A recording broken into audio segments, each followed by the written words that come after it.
Hi, folks. Welcome to another episode of Film Study. This is Ken McCusick. Got a great episode for you today. It's one we did last year and one we wanted to repeat this year because this contains a methodology that I'm really excited about. And we did this last year with Charlie Vanneman. It's draft success scoring. So a way to score draft success. Charlie, how you doing? I'm doing very well, Ken. All right. Great to have you back on this. And some exciting things happened over the course of the last year in terms of your draft scoring methodology. Some changes at the top, not necessarily exciting for the Ravens. Obviously, I don't want to give it all away, but you also made a couple of minor changes to the methodology, which we're going to talk about at least in an abstract way. For people listening to this on a podcast, it's also available in video form. So if you want to go to YouTube or watch it from your computer, you'll be able to do that and see some of the charts we're going through. We're going to also try and explain what's on those charts so that folks can get a good idea about it, even if you're listening in your car. But Charlie, why don't you start us off here and talk a little bit about what you're trying to accomplish with this methodology? Well, going back, the Ravens have a reputation of being a good drafting team. And I was looking for some way to substantiate that. I was looking for what are the evidence. And in order to provide evidence, you have to have some way of keeping score. So I started looking at information that was available on the Pro Football Reference, and I see something that attaches a value of the player. So if you're looking at the draft as a process of you're converting Jimmy Johnson draft value to the value of the player that you pick, we need some way of attaching JJ points to the value of the player that we pick. All right. And to the value of the pick itself in terms of what players are picked in what slot, right? Yes. Okay. So simply a net score would be you take the points of the player and you subtract the points of the pick. So and you come up with a net score, and I would say in terms of keeping score, a plus is good and a minus is not so good. So as we looked at it, we realized we had to do an additional adjustment, because if you take the value of the pick, the top value of the pick, 3,000 points, mm-hmm. and you look at the top value of the player being 3,000 points, if the pick would have to be perfect to net a zero. Right. So this is an important point, Charlie. I need to interrupt you for a second. The key process that Charlie is going through in determining whether a player was worth a pick is he re-ranks each entire draft by AV, and it's by career AV he uses from Pro Football Reference. So each of these drafts he's gone through, and it didn't matter that Tom Brady was drafted in the 6th round. If he's the best player from that draft, and actually Tom Brady's a bad example because he's not in the set, because this is the 2005 to the current, or well, actually Tom Brady is in the set for the 1996 to the current, isn't he? So he looked at each player in any given draft, and so in 1996, for example, is a good one. I believe Ray Lewis was the best player taken in that draft, the number 1 overall player taken. So his re-ranked value is 3,000 JJ points, or is number 1. Let's not put a value on it yet. And then you have to look at what is the average value of all number 1s taken over the years to really value that Ray pick, even based on that re-ranked level. Now, that was a mouthful there, Charlie. Why don't you take us through that in terms of the re-ranking methodology? Maybe reinforce that. Okay, we're looking at the point value of the actual players that were picked first, for example. So if the player was actually ranked 7th, he would be, I don't know, 1,500 points or something like that. And so you take all of those, all of the performance of those players picked on that number, the first pick, the second pick, all the way down, and you determine an average, and we will call that the expected JJ from that point, from that draft position, and we use that to subtract from the player's actual JJ points, and we'll call that our net win-loss. Okay, so here's what I want to do. I want to bring that up on the screen so people can see it. And we're going to talk about it a little bit. If you're listening on a pod, I think you'll be able to follow this. And Charlie has graciously offered to share these files with anybody who'd like to talk to him about it. But anyway, if you can see the screen right now, or even if you can't, pick number 1 has an average JJ value of 1,624. What does that mean? That means that the average number 1 pick was somewhere between about the third and the fourth pick in the draft, right? Or maybe it's the fourth and the fifth pick in the draft in terms of being where they are on a re-ranked basis. So we can talk about what 1,624 JJ points is worth, but I think number 4 might be worth 1,800. You happen to be looking at it? Let's see. I'll bring it up.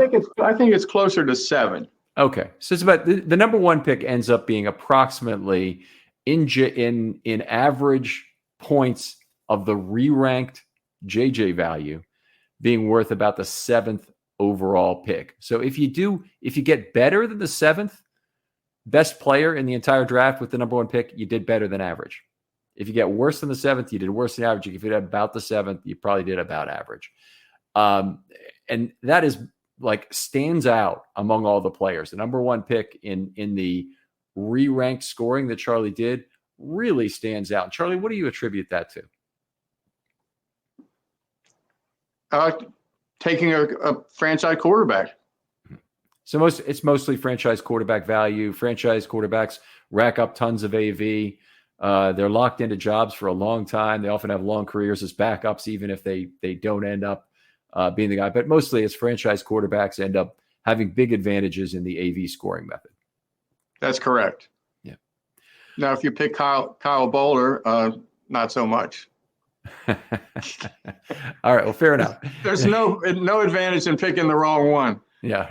So, and then what strikes me about your scoring, the JJ re-ranked scoring method, is that the player you're expected to get between 2 and 10 is not as different as I would have thought. I would expect JJ value has a very sharp cliff in terms of valuation, but really number 1 has a tremendously more value than the rest of the spots. But then numbers 2 through 10, all pretty darn similar in terms of value. You're still at about 80% of the number 2 value when you get down to number 10. Right. And so it sort of it demonstrates that if you're picking second, doesn't mean that you're going to get the second best player in the draft.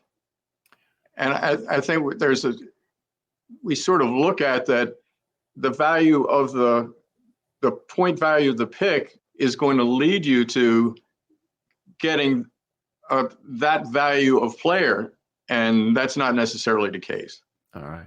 It's just a fascinating methodology. It's very different from all the others I've seen in terms of how you do it. But at the heart of this is this re-ranking that Charlie's done of every year's draft. That's pretty darn cool. So do we want to talk about some of the great draft picks in Ravens history at this point? Would that be the next thing to look at? We can do that.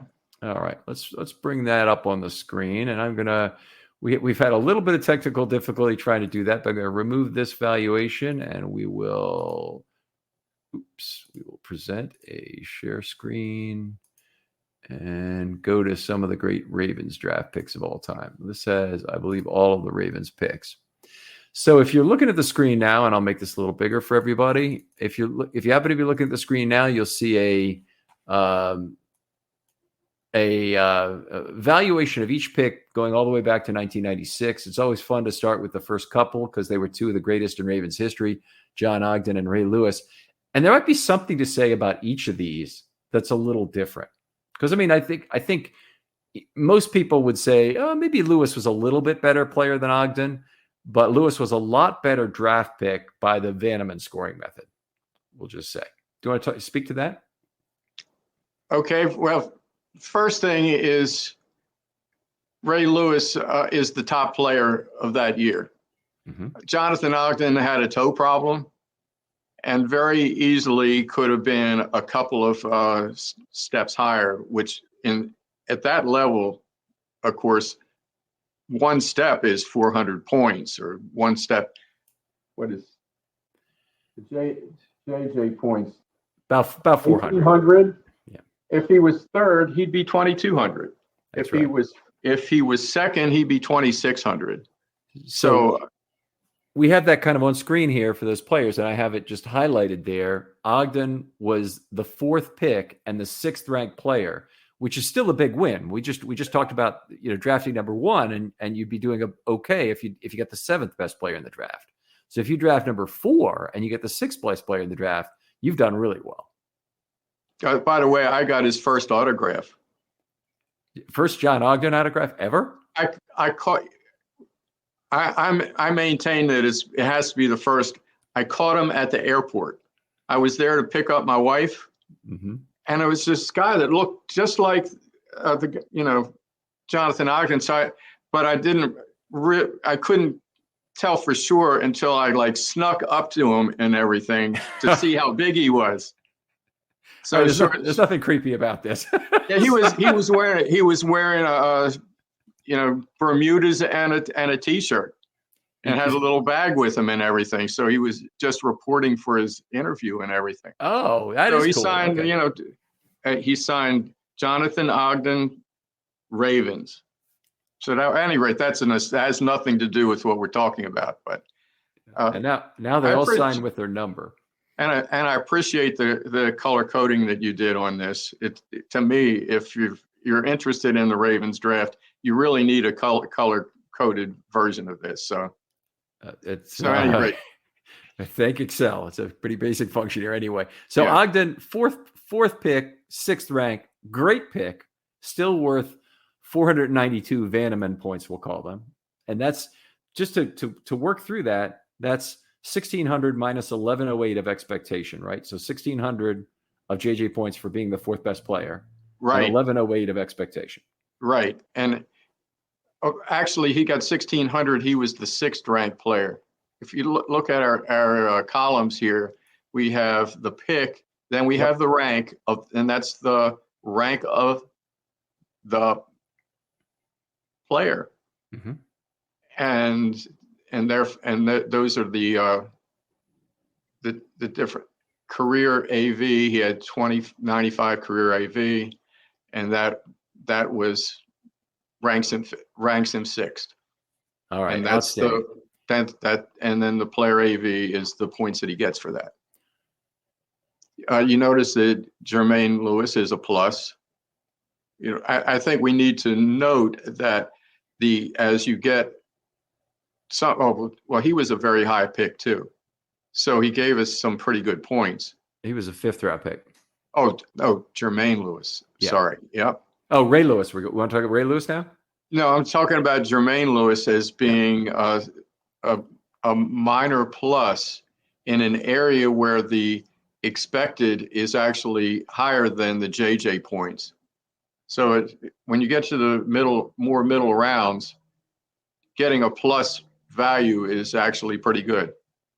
Yeah, always nice to always nice to get value anywhere, I guess. But you always have a possibility of getting a great player in a late round. Tom Brady, the big example. But for the Ravens, maybe Adalys Thomas is one of the really big examples of a player who is, a 1st round talent drafted in the 6th round. 100% true. Where's Adalys? We'll bring him in here. 1,071 positive here. So he was the 186th player taken, and he was actually the 13th when re-ranked by your method. Yes. All right. So that was exciting. Unbelievable. He was for a couple of years, he was the top AV defensive player in the league. Yeah. And I remember I remember being at the game and seeing him play at least a snap or two at single high. At single high. Yeah, he definitely was a guy. In 2005, I've made this point many times, but the Ravens played with only 3 defensive backs for 265 plays that year. And the reason was that Adalys Thomas, in a decimated secondary, but Adalys Thomas was forced into a safety role, a strong safety role, really. So that was great. They had Deion Sanders playing at free safety, or Ed Reed at times, and they had Roll and McAllister playing on the outside. But they played a lot of 3 defensive back football that year, and amazingly we were able to get away from it. And 90% of that is due to Adalys Thomas. The other 10% is probably due to Bart Scott and what a great coverage linebacker he was. Now, Eric DeCosta recently said you don't have to have a lot of players to have a good draft, and he was talking about the 1999 draft, where he had only 4 players, but you can see that all those 4 players, 3 of the 4 players were outstanding players for us.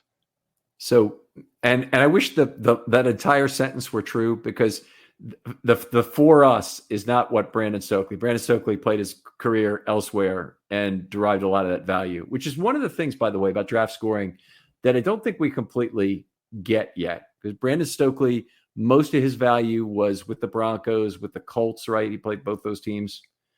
I'm trying to remember who he played longer for, but I think he was with the Colts longer. But anyway, he didn't really play. He didn't really do that much for the Ravens in his years from 1999 to 2002.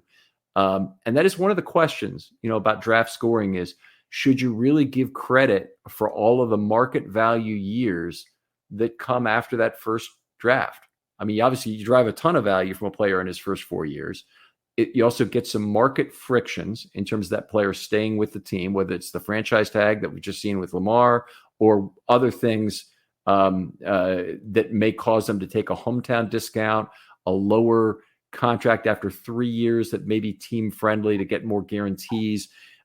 There's various ways that you can benefit from drafting the player, but you better get most of your value in that first 4 years that you have that player, or you don't.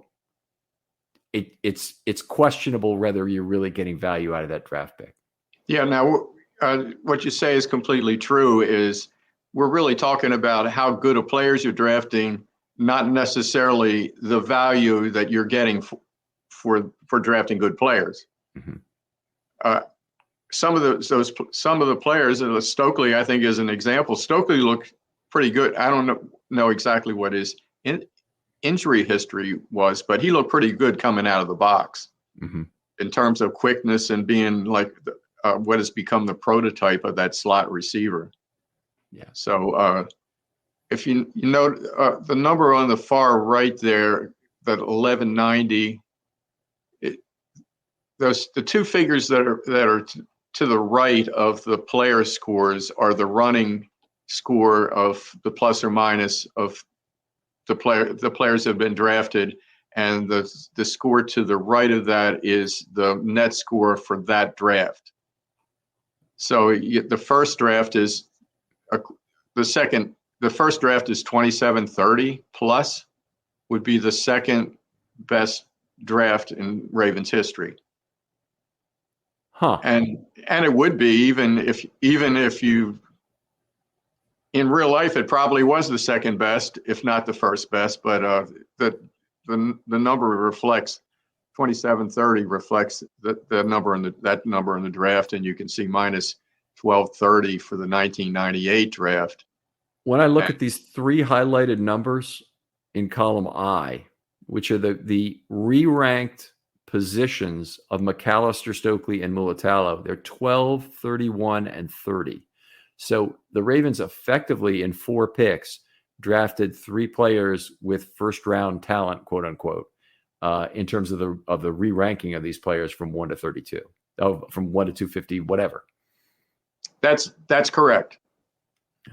Now, I think most people that follow the draft really closely realize that from the mid 20s to the mid 40s, there's not a lot of difference there. That when you're talking about like a first round draft pick, you're really talking about somebody that's in the top half of the first round. In people's minds, what they consider this plays like a first round draft pick, it probably wouldn't include 32 people every year. It probably would include more like 12. 14. Yeah, we see these, in terms of when pre-draft, I think I agree entirely. There's 15, 17 players that have a quote unquote true first round grades, which means they're consensus. They'd be a number one grade. They'd be a number one draft pick every year is the usual definition I hear applied to that. But but some players in the 20s who are drafted in the 20s or late 20s in particular, they wouldn't necessarily be a first round pick every year. And I think what's interesting is there's been a recent trend to see a lot of articles written on re-ranking drafts. And your methodology does a really good job at looking at this. In fact, a lot of people could just copy this and write the text to go along with it in terms of re-ranking the draft simply by AV. And then they just write the text to justify what's happened. Maybe they make a switch here, a switch there kind of thing to say, well, I didn't really think this valued a total. Or maybe they never even talk about AV because they want to pretend like they thought of all the stuff themselves. But it's one of the things I like to look for in a writer is to see how closely he's following the AV track when he writes one of these. And then if he's really doing original work himself or if he's basically just spewing out an easy article that basically takes an easy way out. Okay. You want to take a little path down memory lane and for some other interesting picks along the way? Sure. Who do you want to talk about? Oh, well, let's talk about the greatest draft pick, the greatest Ravens draft ever. Okay, let's go right to it. So this is also one of the first ones where we really have a pretty good handle on who these players are, right? Did you cut it off at some point? No, I didn't cut this off. I updated it right down to 2022, and we can talk about that as well. Is that we have a bunch of players that are right now look very minus, and what our prospects are for 2023 to turn the tables on those things. Okay, that sounds great. So we want to talk about 18 first then, and then go to 22. That's true. Interesting thing about Hayden Hurst, though, is Hayden Hurst also turned into J.K. Dobbins. Yeah. So how would you, if you wanted to re-rank, if you wanted to redo this again and just look at it for the Ravens, how would you allocate value? Because the Ravens did get a pick back for Hurst. And maybe, it's a deferred value, so it becomes a harder thing to judge. But how would you offset that with what's happened in Hurst's career? I'd have to say I don't know, because Hurst to me is a puzzle. Mm-hmm. Very, very talented tight end that was a major part of the Ravens' success in 2019. And apparently he felt like he was being upstaged by Mark Andrews or something like that. And so he wanted to go elsewhere, and he never really found his role, or he was a disappointment in Atlanta. And of course he had a series of injuries, and of course he wasn't DJ Moore, who we basically could have had instead of him. Mm-hmm. Not to mention the person that you always bring up, and hopefully we drafted that person last year. The incredibly in that if we look at this column here, this is the re-ranked values of all these players. Ravens drafted Lamar Jackson with 32, and he ended up being the best player in the draft. It makes him the best individual draft pick in Ravens history, I believe, at present. Now, that could change because he might not retain the number one spot from that draft for his entire career. And well, he's in a very tenuous position. He's one AV in ahead of Josh Allen. Oh, so, that is tenuous. One AV. Yeah. All right. But they also drafted the seventh best player in that draft in Orlando Brown, who they also, again, becomes complex. They got a lot of value out of Orlando Brown while he was a Raven. Certainly, he was, I believe, Pro Bowler twice in his time here. I may be wrong about that, but he was a very good lineman for 3 seasons with the Ravens.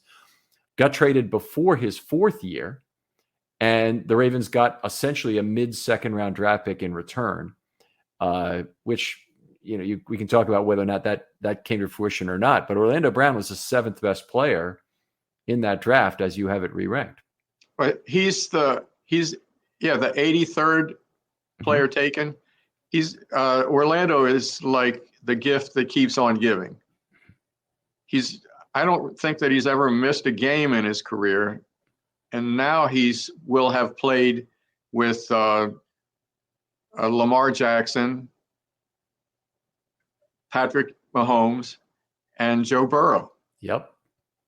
So he was a wonderful pick. And look at Bradley Bozeman, who was a center in college, made a position change, and basically early in his first year secured a starting position on a really good team, and has maintained a starting position through the rest of his career.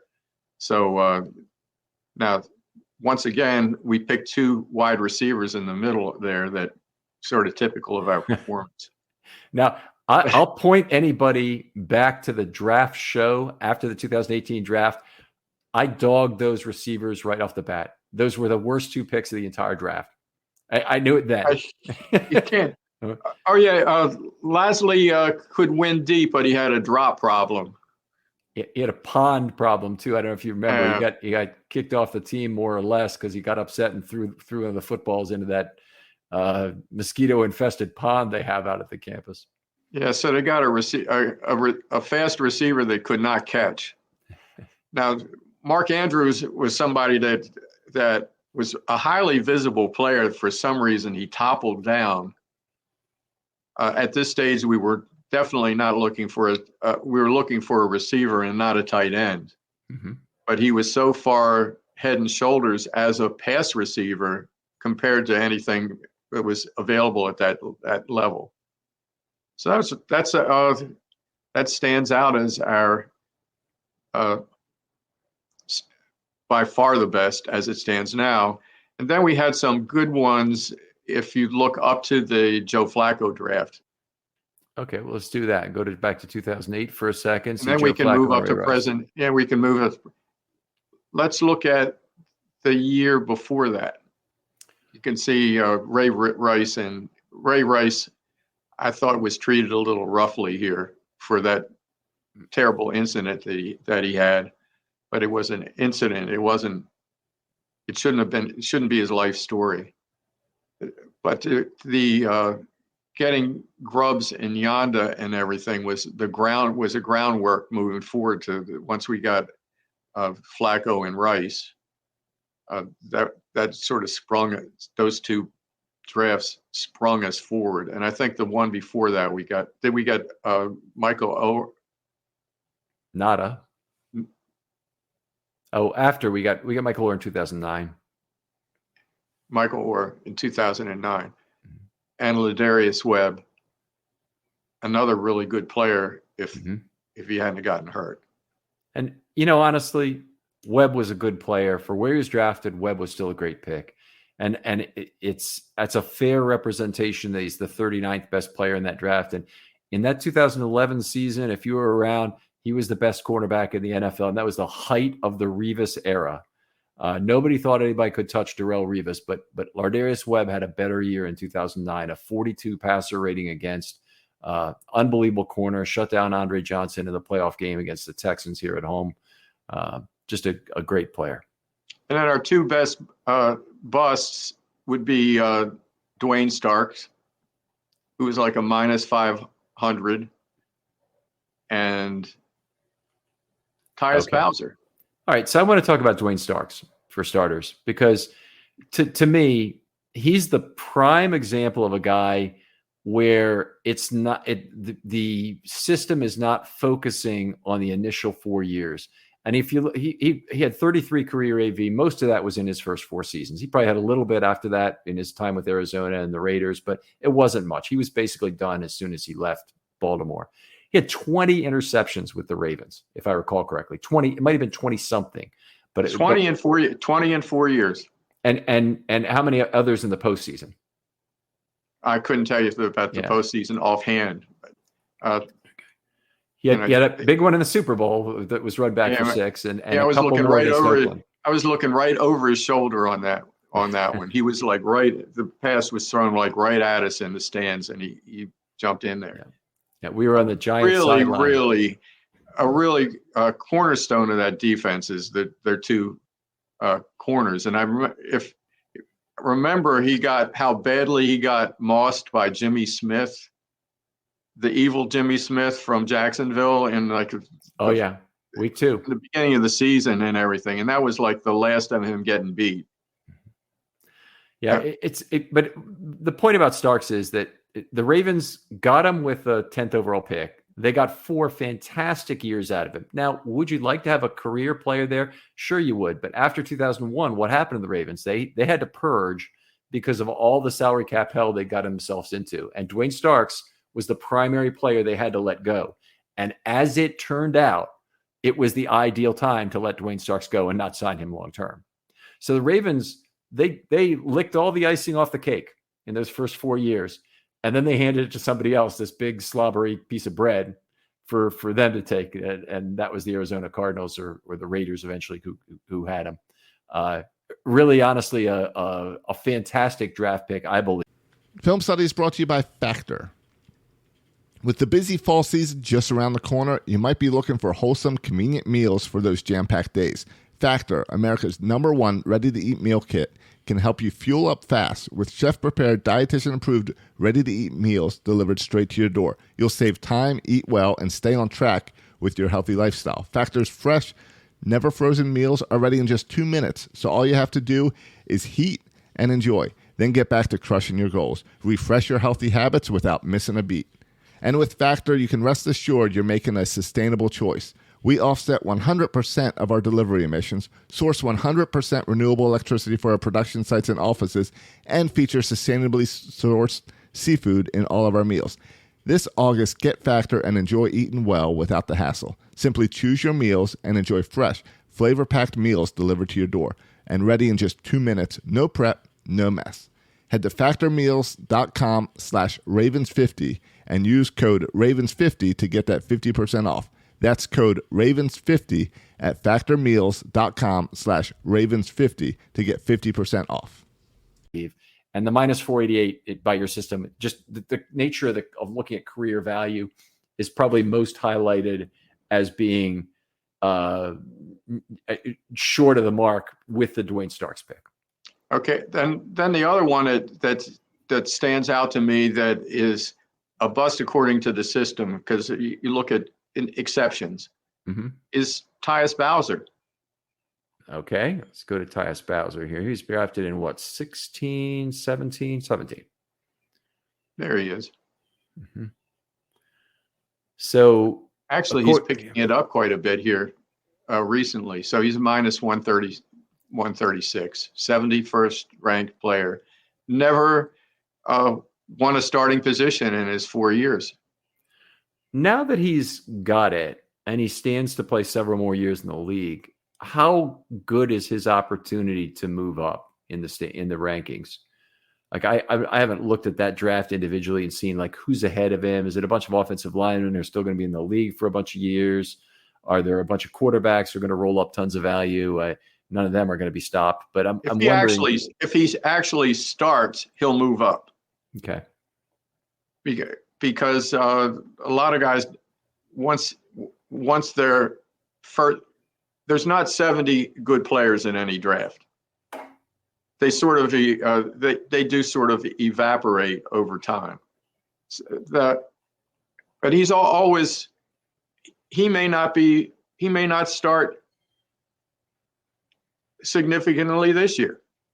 Okay, so another point is that I think he probably will, because the Ravens don't really have another Sam linebacker, but he's only started 1 year. He's actually had the starting role for the most games of anybody for the Ravens. There's only been one time he's done that. So I think he's healthy. I imagine he'll probably be the guy this year, but it'll be interesting to see if he can maintain a starting Sam position for several years. He certainly has the coverage skills to do so. And I would agree with you. I think that's kind of an undervaluation of Tyus Bowser based on the fact that he hasn't been a starter. He's certainly played a ton of high leverage downs for the Ravens. Yeah, so I think he's a good example of quality has been a lot better than quantity in his case. Mm-hmm. And he may suffer a little bit this year because of one thing. I think if we're playing basically 4-2-5 base or 4-1-6 base, I think we're moving a little more toward our two outside people being pass rushers, as opposed to looking at him as being Sam, the one as being a Sam. I could be wrong about that, and I think that may have discussion for another that we're looking at. Yeah, honestly, discussion for another day. As you can see, Chuck Clark down there, who is a plus. The Ravens have had some significant good picks in the sixth round. I've mentioned this a few times on the show, but I'm going to do it one more time.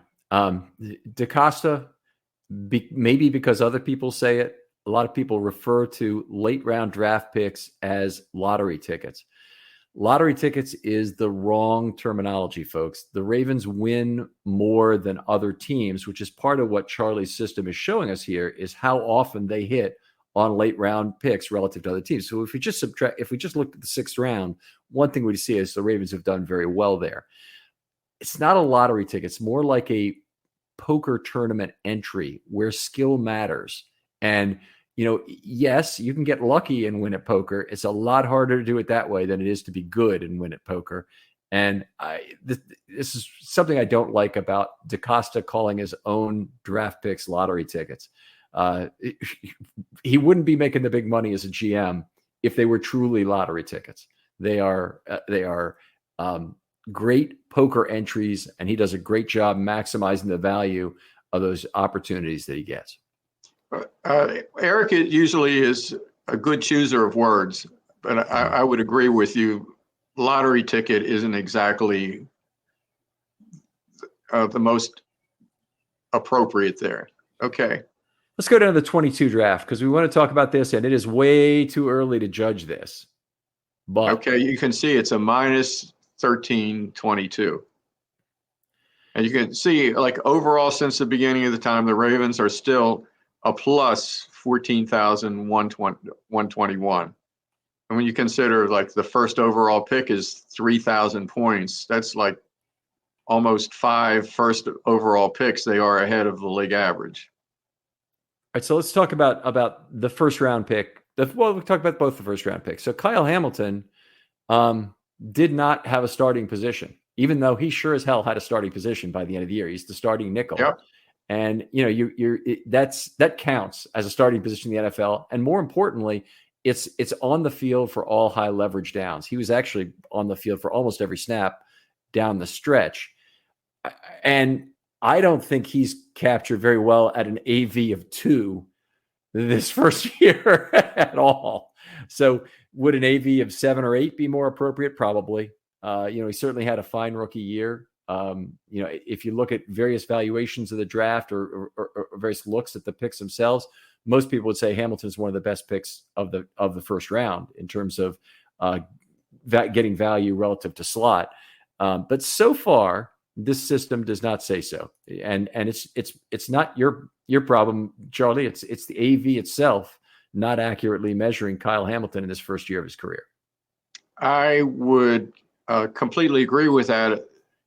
Highlighted by that according to PFF, Hamilton had a 91 rating as a safety, which I believe is the top in the entire league. Right. So the quality of his play was, I mean, we've seen what he's playing like. Of course, he didn't start out all that great. He was a little lost. And I mean, this 2 is ridiculous. Yeah. Okay. Tyler Linderbaum was hurt by playing on basically a non-productive offense. Had he be if he was playing on if he was playing on the 2019 team, he would be a 9 or a 10. Even if Lamar Jackson had played the rest of the year, he'd probably be a 9, because Lamar replacing Huntley in those games would have pushed the Ravens offense to more points per drive and given them more points to allocate in total of that offense. The allocation for offensive linemen is at a very 50,000-foot level. They just say 45% of the total points go to the offensive line, and that's because 5/11 is approximately 45%. And then they only adjust that by Pro Bowls and All-Pro nods. And I don't remember what they do for snaps or games, but there is an adjustment for that as well. They don't do snaps, which they do starts. I think snaps would be a lot more appropriate, the snap share. They do adjust for position on the offensive line. And they do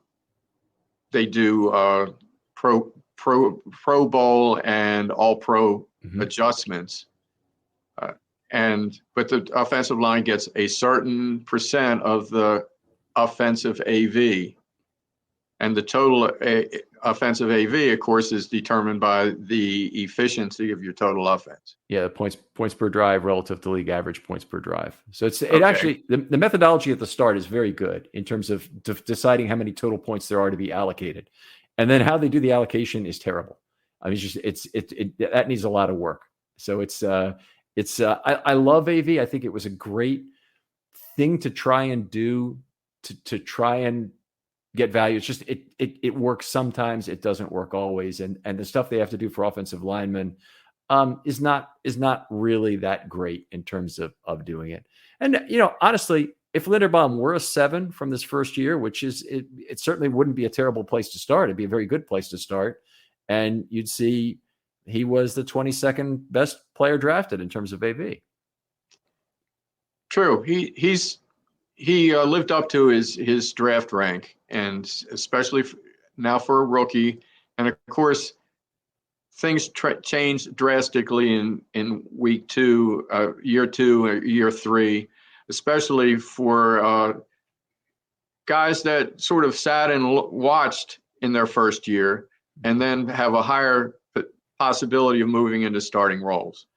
So that brings us to our number 3 guy, exactly what you described, who's David Ojabo, drafted 45th, and he was the 190th best player in the draft. And he did actually play a little bit at the end of the year, but you're 190. Is that is the midpoint of the zeros? Is that correct from this draft? The zeros are organized by the pick number.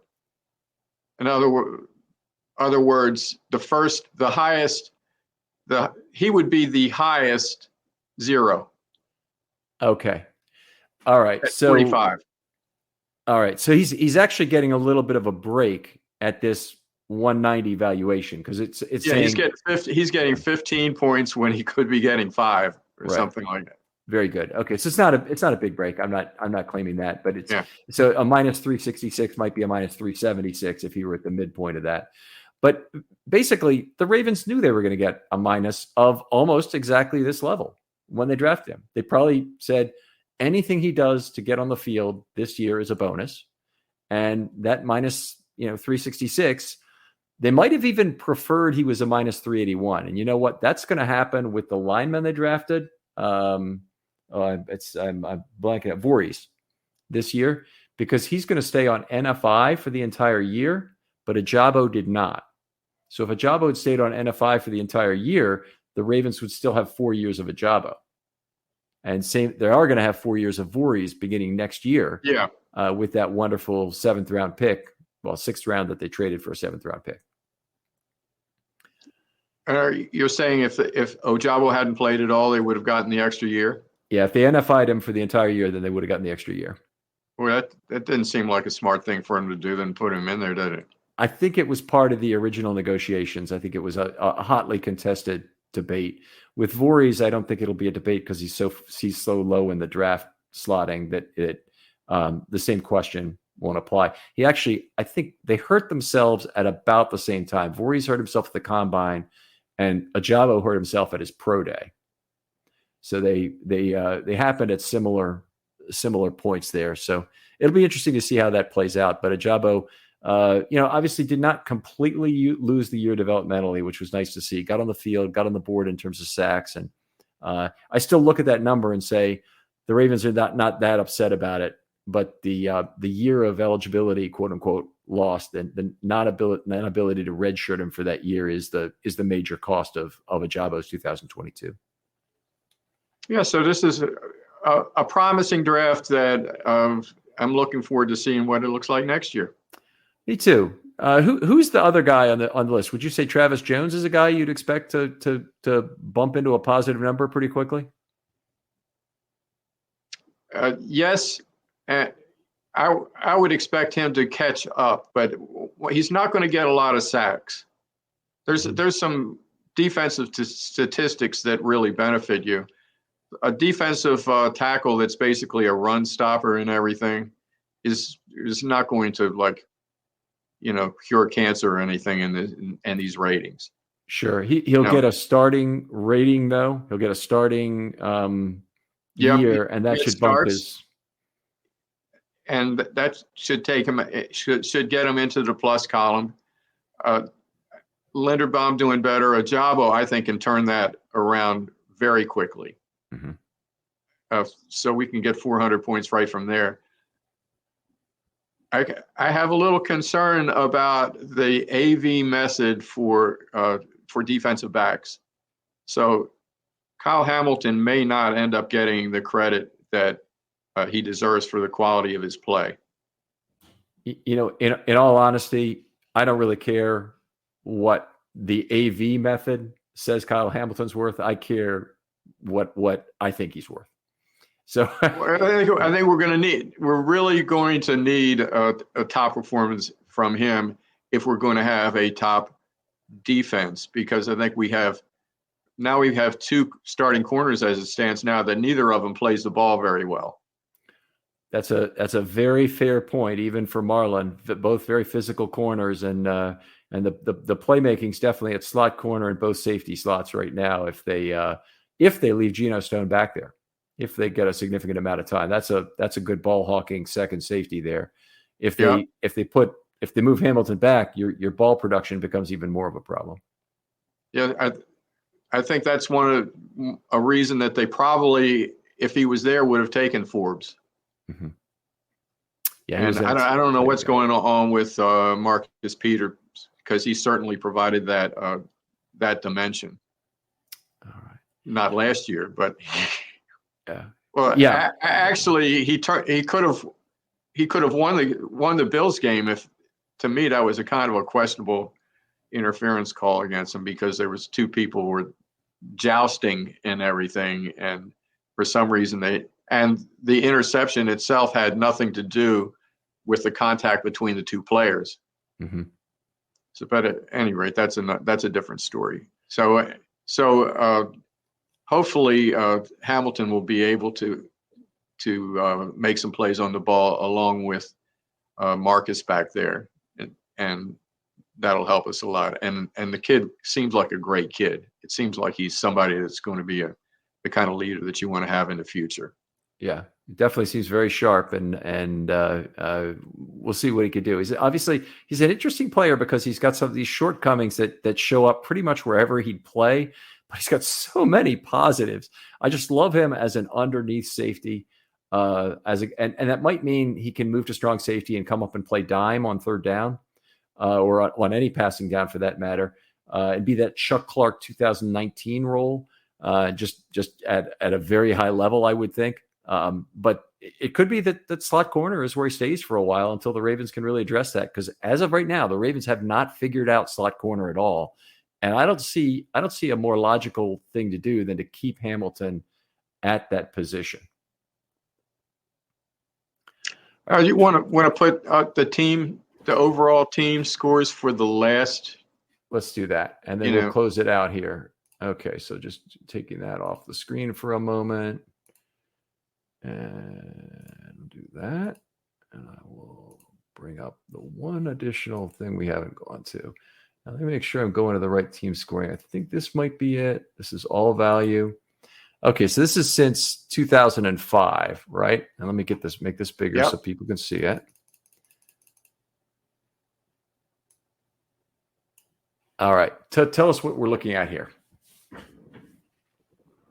Okay, we're looking at the overall team performance using the scoring method that we're talking about. We're looking at the pick JJ, the players JJ, the total of the players that you had, what was the league average, and then you're looking at the net score. Okay, so this looks at all rounds, every draft. Another way to think of it that's very, I think, instructive or intuitive is that the total number of JJ points gets given out every year. So if the re-ranked players, there is an expectation metric which redivides how those points are allocated by slot, but there's still the same number of total JJ points and total expected value from all those spots. Okay, exactly. Now you look at the teams that are higher in that are a lot of the better teams. The league average is going to be higher than their pick value. Because you start at the very, very top, which means if you're at the very top, you have a net expectation of plus. In other words, your pick value is going to be greater than the league average for that. We talked about that as an example. If you had a pick value of 3,000, the league average is only going to be 1,600. So let's talk about what this means. This is 1996 to 2023. What's done here, right? Or is this 2005? This is 2005. Okay, so this cuts out actually a lot of the really good years of Ravens drafting early on. Yes, it does. Okay. It cuts out the Ray Lewis and the Ed Reeds. Mm-hmm. Can't be the gift that keeps on giving. Now you still have Flacco there. Okay, so this is 19 years from 2005 to 2000. Well, 2000. Actually, it's 18 years, right? 2005. I'm using the domain of the longest serving active player, which not including a punter or a kicker, which would be Aaron Rodgers. Huh. Okay. So this is sort of meant to be the current way of looking at how successful we are, and not the historic way. Okay, so we looked at the historic numbers last year, and the Ravens were number one overall in terms of their. They were number one. They were number one overall, and the Steelers were number two, and I believe the Packers were number three. Those three teams stand out. Seems very reasonable. Seems like to match what has actually happened over those years. So that doesn't seem bad at all. But look at 2005 to the present. The Dallas Cowboys jump up to the number one spot. And let's look at that score of 10,132 and look at what that means. You've got the player JJ on the re-rank basis of 42,338. You've got the expected JJ based on how you set the expectation for each pick is 32,081, and the difference between those two is 10,132. Now, we looked at some individual Ravens pick, and Lamar Jackson was worth about 2,400 above expectations because he's 3,000 for being the number one ranked JJ player, less about 600 or so, or maybe it's 500 and something for what you would expect the 32nd pick to be worth. based on the historical. That was worth about 2,400 and change. What Dallas has done over the 18 years is basically 4 Lamar Jacksons better than the league average. That's pretty damn good. As far as their draft performance. Yes. Yeah. So it does. How many Super Bowls do they have in that period? Yeah, it does prove. It does prove no matter how good you are in the draft, you can squander that in other ways. And if you're looking at even this time period, by far the most successful team is the New England Patriots. So they're a plus team, but they haven't necessarily been the best drafting team. 8th. There's nothing wrong with being there. That's a good spot to be in. If you told me the Ravens could be the 8th best for the next 20 years, I'd take it right now. Wouldn't you? Oh, me too. Yeah. Me too. Because it's what would you call it? One of the pillars of building your team. Yeah. I think we talked about it. I don't think that necessarily it has been Eric's the longest, strongest area since he's taken over. I think his ability to find value at various different levels in putting his team together has been extraordinary. Mm-hmm. And he's not afraid.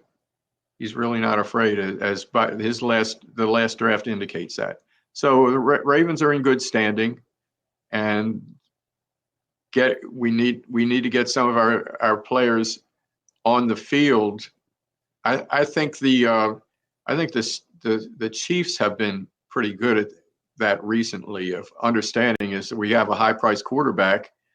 We are going to have to start. We're not going to be able to get an all-star at every position. We're going to have to put some people in there and work around the possibility they could fail.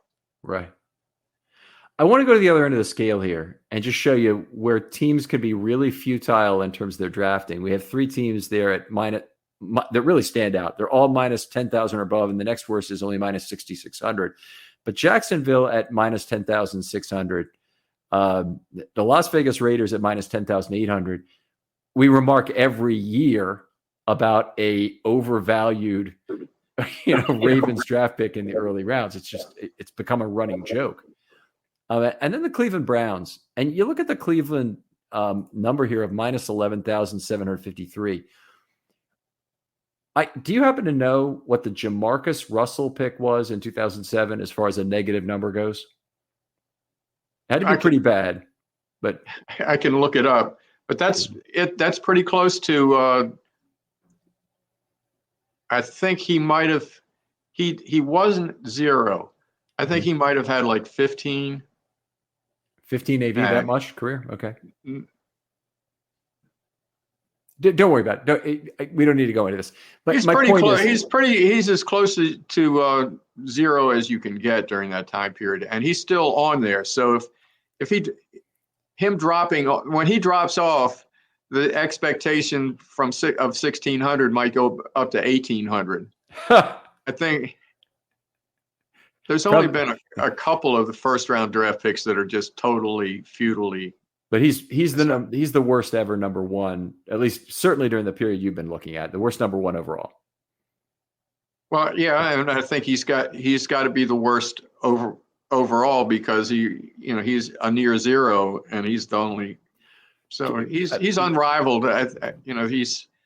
He's out there communicating his new life and everything recently. So I want to make my point here is that Cleveland, to get minus 11,753. We talked about Dallas has basically been about plus 4 Lamar Jacksons. I think Cleveland is something like 6 or 7 Jamarcus Russells away from average. It's incredible the amount of first round picks that franchise has blown over the years. And, you see the same teams basically skewing to the outside in this. If you know how to judge talent, it is a real factor in these drafts. This is not all luck that you get these big skewings over long periods of times in value. It's foolish to think so. And that's why another reason why I really hate the lottery tickets. Okay, one of the factors of the teams that are in the top is to have a franchise quarterback. That helps to not miss on your franchise quarterback picks. More than that is the way that AV works is if you got a really good team that wins a lot of games, you have a lot more AVs to divide up amongst your guys. Yeah, good point. For example, I would estimate that we had about 170 AV in 2021. About 170. We had about 270 in 2019. So on the offensive side of the ball, or on both sides combined? Combined. Okay, and the offense was historic in terms of its efficiency, so I would expect that they'd have a lot of AV to share in that draft. Right. So 270 is if you're have a good team year in and year out, you're going to be within 210 to 270, and if you have a terrible team, you're going to be like 120 to 140. So you're going to have a lot less AV to. Very valid point. One question I would have is whether having a franchise quarterback and having to pay for it, like the Ravens do now, means you're going to have to necessarily be weaker at the other positions, and then that will drop you down. Now, obviously, if you just are saying you have a great quarterback, not just a franchise quarterback, and Joe Flacco was a franchise quarterback, but he didn't provide the Ravens a ton of offense above average in his years with the team. Look at the top people. Joe Flacco is had longevity. Look at the top teams again, and look at some of the quarterbacks those teams had over that. We're talking about Drew Brees. We're talking about Roethlisberger. So we are talking about the top of the top. So quarterbacks. We're not just talking about having a franchise quarterback. When you look at this, the Ravens really stand out as being the team who got by with probably less quarterback play. Now they've had the Lamar era, which has certainly bumped that back up. But if you look at Prescott and Romo, Wilson, Mahomes, Rodgers, and even Favre before him, the Drew Brees era. Then you have the Ravens who've been hit and miss on quarterback for the. This is 2005 to the present, so a lot of this has been Flacco, but they had Bowler years, they had McNair years at the beginning of this. Then Roethlisberger basically for this entire period, and Brady for most of that period. You really do see that it's dominated by quarterbacks, and the Ravens are really the exception more than the rule here in this group. That's true. The Ravens defense has been largely responsible for their success over the years. We always look at ourselves as being a defensive team until maybe this year. It's like, it's Ravens fans are like, free us. We want to have an offense for a change. I hope their expectations are met. I really hope so. I think we got a lot of things to look forward to. But Charlie, we got to cut it off here. I'm sorry. Okay. Great discussion here, my friend. This is just a lot of fun to go through this, to talk about the methodology a little bit. There's a lot more depth to this methodology, folks. And Charlie and I had a lot of side discussions about, replacement level and how do you account for that, and would it change the shape of things. And if you want to discuss this with him, he's a great person to go back and forth with. And he also has offered to give these files away if you want to look at them. You could recreate them yourself probably too, but it's a lot of work. And so it's a nice offer. And Charlie, you're available on @Charlie the Raven, or I'm sorry, what is your? I'm Charlie the Raven @Charles Vanneman. Okay, @Charles Vanneman. Sorry. I highly recommend looking up Charlie and getting him involved in your draft conversations when you want to talk value. And you can tell from the way he talks about that he really understands the AV scoring methodology that's underneath that, which, by the way, is important to understand when you're making arguments relative to AV. Very important to understand that. It's worth taking your time going out to profootballreference.com and actually reading through how that methodology works. Because when you understand the guts of it, you get a little bit more of why certain things are true and why certain players, like Kyle Hamilton, don't really score as well by it. Very good. Enjoyed it quite a lot, and thanks for sharing ideas. Really, most fun person to kind of talk about this is people coming up with their own methodology for grading stuff, and really appreciate you coming on, Charlie. Other folks out there, if you'd like to come on a film study short, hit me up with a DM on Twitter. I'm open to all sorts of ideas during the off season for content. Still got that one play open.